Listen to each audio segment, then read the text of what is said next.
In a small town by a wide river, there lived a young watchman named Kiro.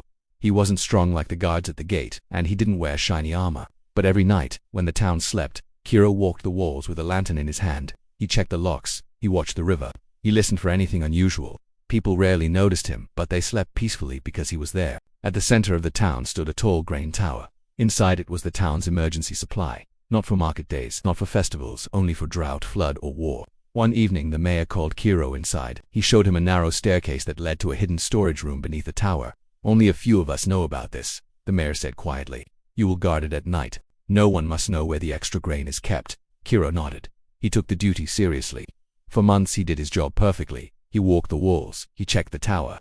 Even when he was tired, even when it rained, he stayed awake. One late night, while warming his hands near a small fire, a baker named Luma sat beside him. She was kind. She often brought him leftover bread.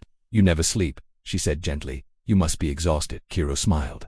"It's my job." Then he hesitated. He trusted her. He lowered his voice and said, "There's a hidden grain room under the tower. It's for emergencies. I guard it every night. Please don't tell anyone." Luma nodded. She had no bad intentions. She simply felt honored that he trusted her. But a traveling trader often stayed near the bakery. He noticed that Luma sometimes glanced toward the tower. He saw Kiro circling it more often than before. He noticed patterns, small ones, quiet ones. He didn't hear the secret. He observed behavior. The trader waited. One stormy night, thunder rolled across the sky.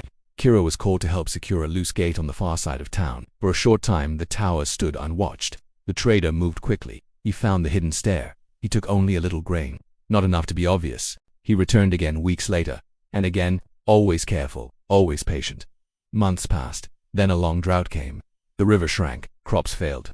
The mayor opened the hidden storage room. Silence filled the tower. Half the grain was gone. Panic turned into anger. The mayor looked around the room, then his eyes landed on Kiro. "You were responsible for this," he said coldly. "I trusted you." Kiro's chest tightened. He tried to explain. He tried to understand, but no one listened. To them, it was simple. He was the guard. The grain was gone. By evening, he was dismissed from his post. No investigation, no second chance, just quiet blame. Weeks later, the trader was caught stealing from another town. He confessed everything. The mayor realized the truth. Kiro had never betrayed anyone. He had only shared a secret in a moment of trust. But by the time the truth came out, Kiro had already left the town. No one knew where he went. The tower was guarded more carefully after that. Locks were stronger, rules were stricter, but something else was gone too. Trust. This story isn't really about a watchman or a tower.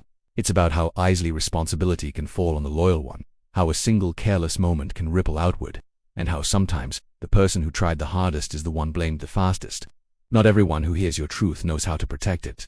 Not everyone who means well understands the weight of what you share. And once something leaves your mouth, it doesn't belong only to you anymore. So choose your listeners carefully. Some people deserve your honesty. Others only deserve your silence.